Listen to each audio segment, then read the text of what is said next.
have your thoughts about innovation being framed by the kind of life that you have led. And I said, that I can talk about. But when you start talking about yourself, invariably narcissism creeps in, right? And in this age of Facebook and Twitter, one is a little bit more sensitive about that kind of stuff. So I framed the question to myself as I was preparing these slides slightly differently. I said, if I had to live my life all over again, and I still had to be in the field of innovation, what would be the three things that I would still want to happen in my life? I think then it became a little easier conversation with myself as I prepared these slides, right?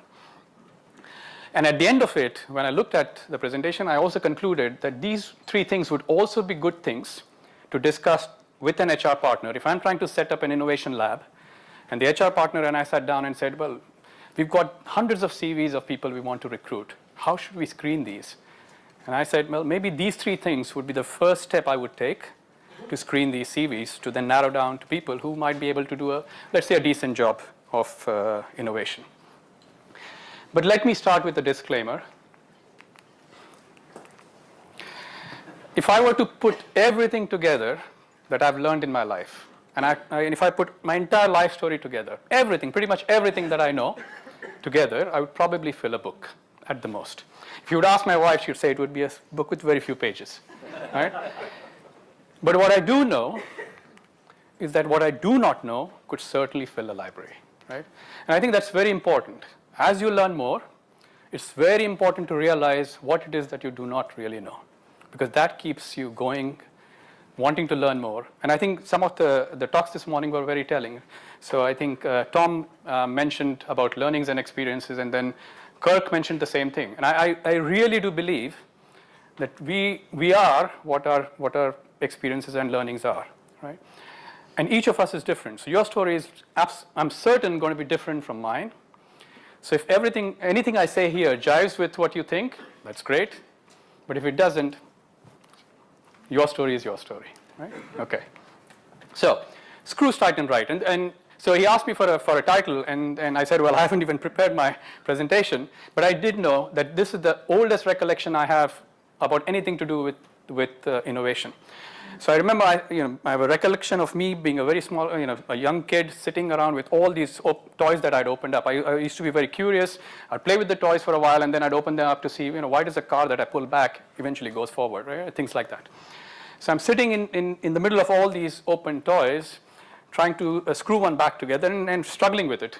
I don't remember how old I was, maybe 6 or so. And my uncle passed by, and he just paused for a moment, looked at me, struggling with this, and he said, you do know that screws tighten right? He meant clockwise. And then he walked away. And it was an aha moment for me, because I hadn't even thought about thinking about that kind of stuff, right? I mean, so that it's two steps. I hadn't thought about it, but I hadn't even thought that I should think about it, right? And that tells you at a young age, you're extremely curious, you're extremely creative, but you do not have these learnings and experiences to put everything together. So I took all the screws that were lying around, I placed them in front of me. I could see some patterns because all the threads were going some way, but I still could not decipher what that really meant, because I don't have the learnings and the experiences to understand all that. Later on, I don't know how, much later, maybe I read about the history of how screws got developed. It took 2,000 years to really come up with that innovation. It took 2,000 years. And the inventor probably had a very different objective of creating the screw. It was Archimedes much later who figured out that these could be used to join things together. So there's a lot of romance and history to something as simple as that, right? And then later on, when I learned physics, I realized that all this is an inclined plane wrapped around an axis. So then you understand it even more. And then later on, when you are doing great innovation, then you can put all these things together, because then you have the basis of doing something wonderful, right? So it was easy to come up with the title. Now I fast forward my life much later, when I'm a reasonably decent scientist, and I'm tackling this with glasses. Now the slide means nothing to you, and it shouldn't. What I want to emphasize is this was a highly intricate scientific problem. But at the end of it, the innovation, it had a lot to do with the science and understanding the science, but it also had to do with some softer things which I had picked up in life. Simple things like how a slug moves in a garden, which has nothing to do with amorphous systems, was a useful insight for me to be able to understand how amorphous systems behave, right? So I use that when I teach something about amorphous systems to university students today. Understanding why, to the Japanese, aesthetics of formulation are as important as the science of formulation, or the technology of formulation, was an important insight for me to build into this innovation, right? It's completely unrelated. On one side, you have a slug going down a garden. Other side, you have the Japanese tradition and history. And on the third side, you have the science. So the one important point I want to make is technology isn't enough. And I am a pure hardcore scientist, and I stand here before you and tell you technology just isn't enough, especially in a consumer-centric business, right? And now I'm in consumer health. This means a lot more in this business, probably a little less on the pharma side of things. So what are the three things? So these are the three things that I distill down all the learnings into. One is invariably, in order to innovation, you should have rich experiences and diverse learnings. And almost all of us are exposed to these, but it's also the desire of absorbing those and keeping them with you. The second are two diametrically opposite skills: the ability to simplify and the ability to imagine and dream the unknown. Okay, one's about focus and the other is about going basically broad. And the third is valuing emotional fulfillment. If one really understands what the value of emotional fulfillment to a consumer is, then perhaps you can build that into the innovation that you create for the consumer. So these are the three things that I could think of. That's my story. So diverse learnings and rich experiences. We, human beings, are a curious breed, right? So it is innate in our DNA. And probably that comes from our fact that we are trying to, through evolution, we were trying to survive, right? So if you try to look for where the danger is, and that probably got built into our DNA. Right? And learning for the sake of learning defines humankind. I remember there's an excellent book by Asimov that we used to use when we were in school on physics. And his introduction, he writes about this. He says, learning for the sake of learning is probably the single most important reason why science has advanced. Right? You don't really have to have a reason why you want to learn something, but humankind throughout history has always been wanting to learn. It's just part of our DNA. So learning is an easy thing for us to do if you want to do it. The other thing that really helped me, and this is really into this, is the power of and over or, right? So we always get to make choices. And in the culture that I come from, our parents would always tell the children, no. Forget English, focus on math and physics and science, because that's going to, that's how you're going to become a doctor or an engineer and going to earn money and have a livelihood. And that was part of our culture. Few of us actually chose not to listen to our parents, right? So we tried to do everything at the same time. I think now that I look back at that choice, it turned out to be good. So before the age of 12, my time would be generally spent like this, right? So a typical average year would be distributed in these things and a host of small other things, right? So before the age of 12, a lot of time was spent in toys. And toys are a great learning experience because you open them up, you try to understand the mechanism, you put them back together, you try to change them when you put them back together. Reading, we used to, and a lot of our reading came from British books, Enid Blyton, that kind of stuff. And it was wonderful, right? So we learned the Queen's English, perhaps better than many people who, well, let's not go there. Yeah, and school was good because school, and I went to a rather strict school, and there was a mandatory subject on moral science. Now, when you are a young kid, and if you study moral science and ethics, and it gets ingrained into you, then all that translates well when you're doing innovation, because then you're always in the pursuit of truth. You want to be truthful to the consumer. That's a very important attribute. Sports obviously teaches you about collaboration and leadership. And our parents were good in this sense that they would always take us out once a year, somewhere abroad, to some exotic location. And you would get to learn and be exposed from all these diverse cultures that you would get to see. And movies at that time were wonderful. I'm talking about early 70s, right? Absolutely wonderful movies, from James Bond to, I can't even tell you how wonderful it was. And it was extremely cheap to go and sit in a movie hall. If you're a student, you got 50% discount. So I would just go and sit. Every evening I got free. I had time, we would just go and sit. And sometimes, and these are times when transportation wasn't so good in India, the movie reel would not turn up. And the guy would just come into the hall and he would say, well, I didn't get the James Bond movie, but I've got this Attack of the Killer Ants. Shall I put it on? And we'd say, sure. And we'd sit through it. But all those were learning experiences, right? And anything and everything that I've been exposed to, I think it's been worthwhile. After age 12, puberty hits, life changes a bit. And girls come into the picture, right? And many of my colleagues decide to spend a whole lot of time in one or the other pursuit. But I continue to do pretty much everything. And again, that's kind of helped me in life. So school becomes extremely important because then, in that culture at least, it became extremely competitive. So as you get into high school, unless you score 95 plus, you're not going to get into university. So school becomes an extremely important part of life. And obviously because of the way we are built, all the other stuff also comes in.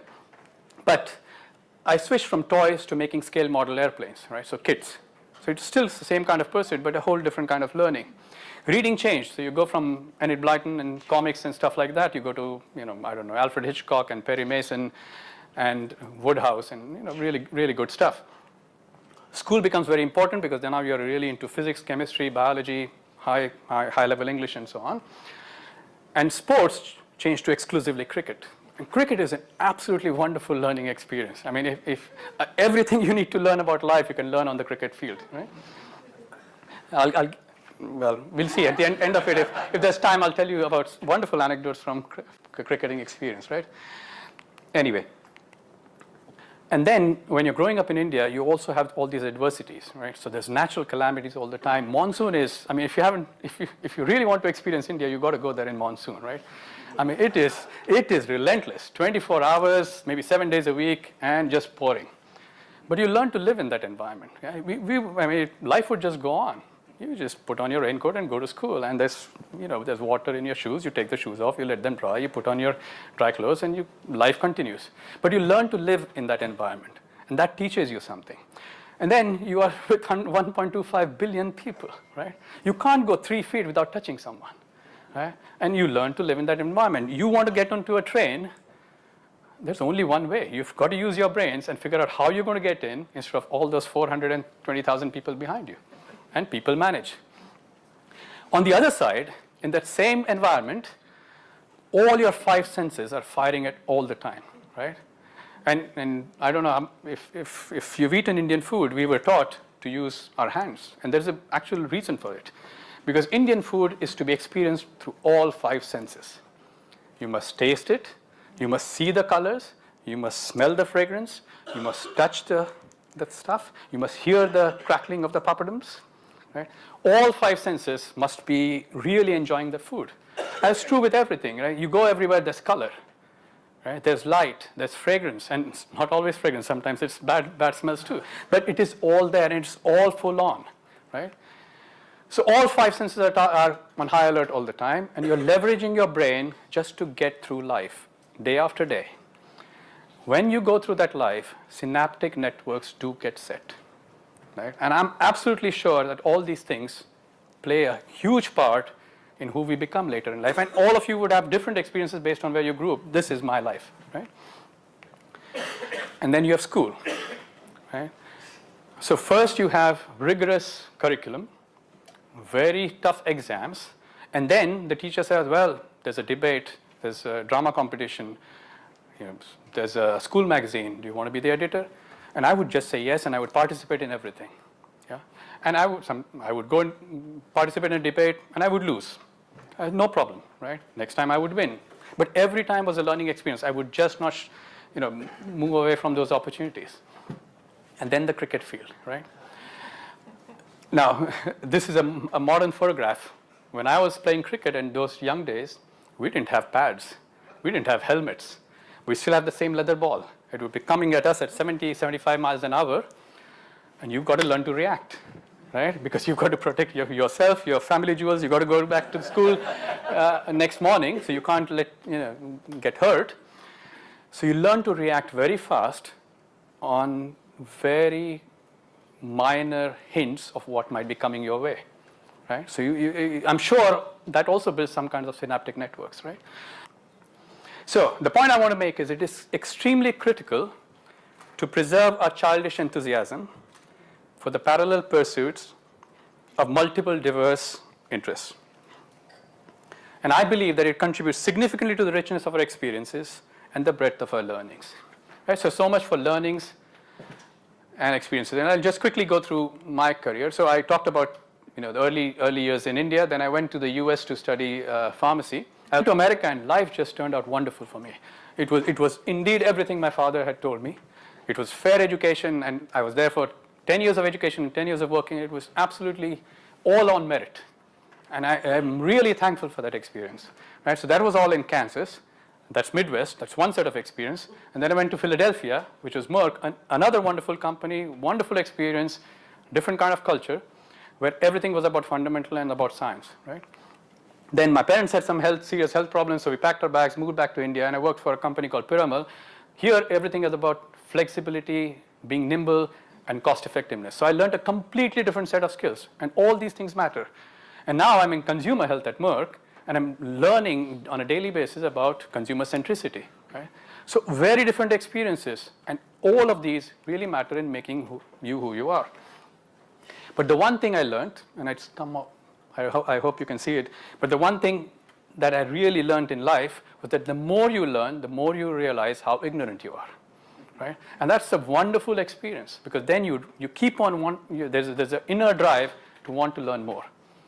And I think that's a phenomenal and profound insight about how we exist.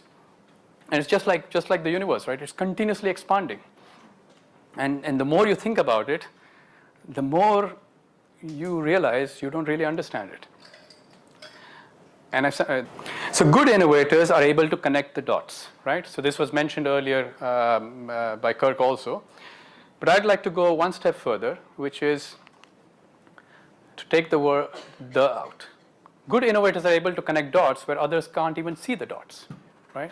So in the morning when you did this exercise, many of us couldn't see what perhaps was apparent to one of us, right?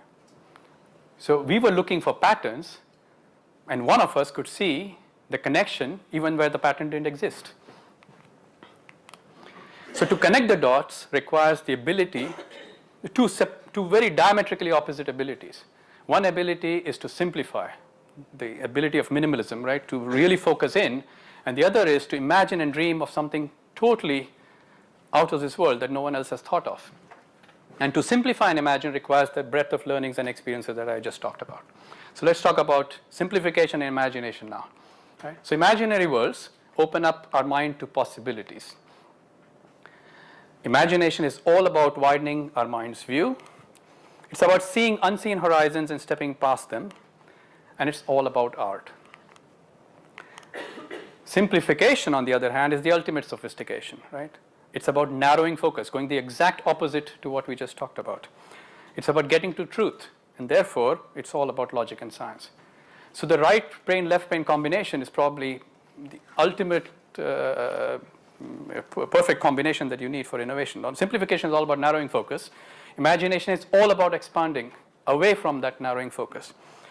But together, they make beautiful music in the world of innovation. So again, going back to my childhood, these were the things that influenced us. I am sure many of you saw these Lady Bird books when you were kids, right? And I never thought about those back then, but now that I look back, they were simplicity. I mean, you can't get any simpler than that, right? They were all about simplicity. How can you convey to a young child everything that that child needs to know in the minimum number of words and the simplest of drawings? And you learned a lot through that simple presentation. Tintin comics, right? I hope all of you would have been exposed, at least if you're my age, you would have been exposed to Tintin comics. Again, I look back at them now. Look at the simplicity of those drawings. They're all just single line drawings, right? And I'm sure we never saw that then, but I'm sure they were creating some kind of an impression on our minds about how simplification matters and how simplification creates happiness for us. Right? The Book of Lists was very popular in the 70s. It's about simplifying various lists into things that really, have an emotional connect with you. And Blyton books had these kind of simple drawings in them. And in those days, this airplane was a very popular airplane in India. It's made by a British company called Avro. It's the HS748. And this was very popular in India because, again, it was a very simple design. It really focused on minimalism. Only the stuff that was required of that airplane was in that airplane, right? So India did not have very long runways. So this was an STOL, short takeoff and landing aircraft. It had twin turbojets, turbopropellers, and through those windows, because it did not fly at a very, very high altitude, as we flew from the city I was in to Mumbai, I could see the landscape below, right? Beautiful lands, I could trace the rivers, and that 1.5 hour flight would be a world opened up that I had never even imagined, right? So you got everything. You got simplicity in that airplane, but you've also got, through that same experience, all this imagination going wild. What, is that a cow going there? Is that a horse there?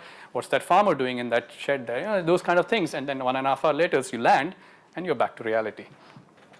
And then I had all these wonderful toys. Right? So, for example, that rocket thing there, right? It would go around, but then when you're sitting at home, you don't have much to do. Then I would create a dark room. I would somehow put on a light, have some transparent paper, and create stars on, and imagine as if that rocket is now going to the moon. So you'd create a world around yourself of imagination. There is good psychological research now to prove that children who play with G.I. Joe and Barbie, for example, turn out to be much better leaders and much more successful in life because they create a world of imagination around everything that they do, and that creates synaptic networks which allows them to succeed better in life, apparently.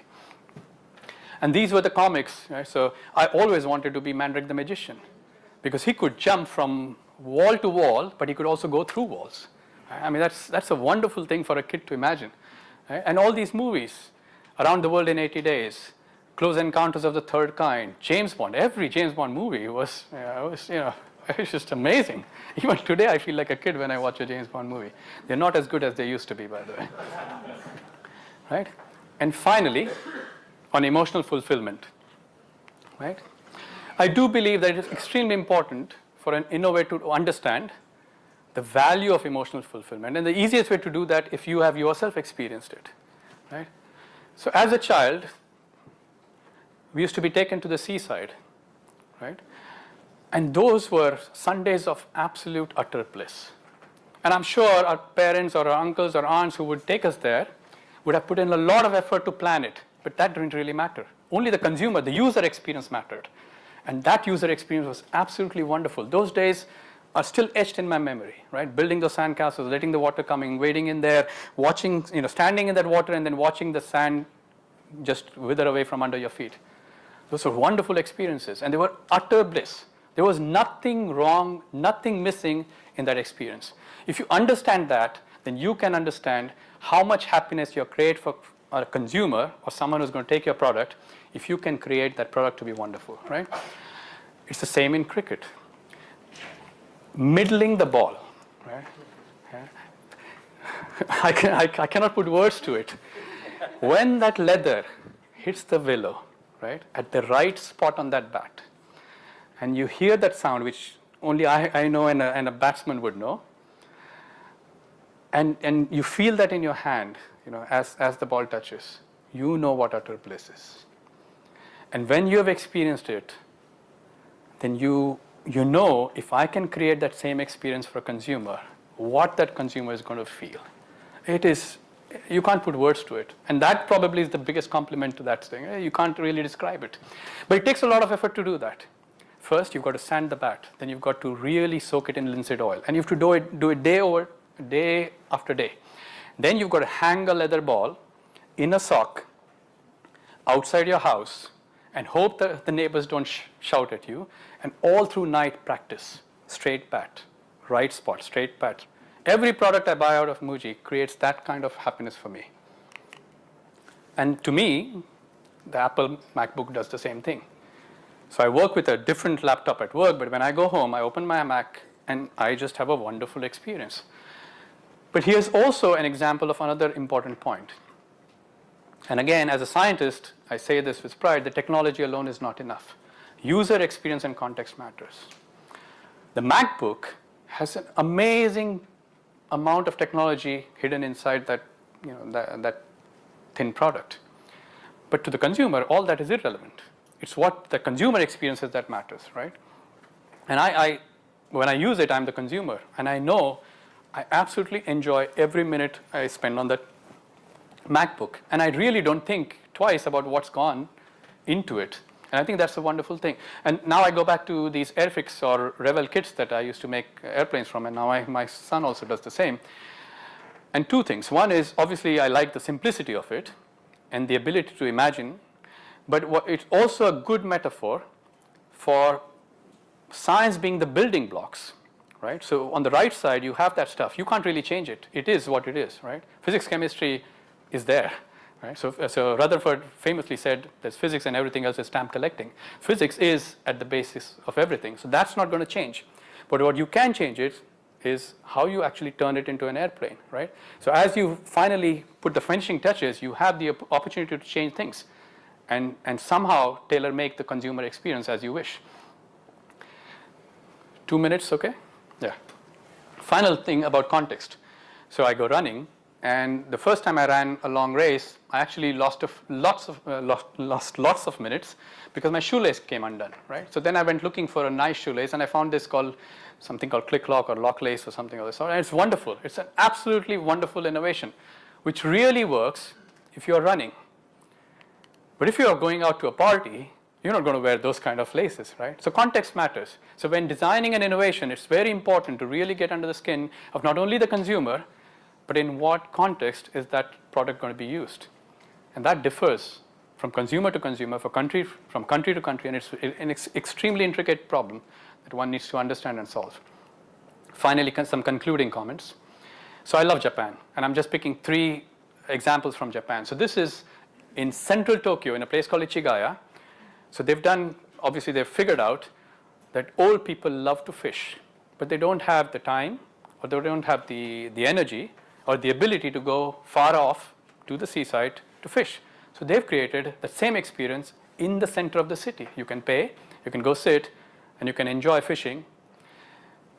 They put the fish in, you fish, but you can't take the fish home.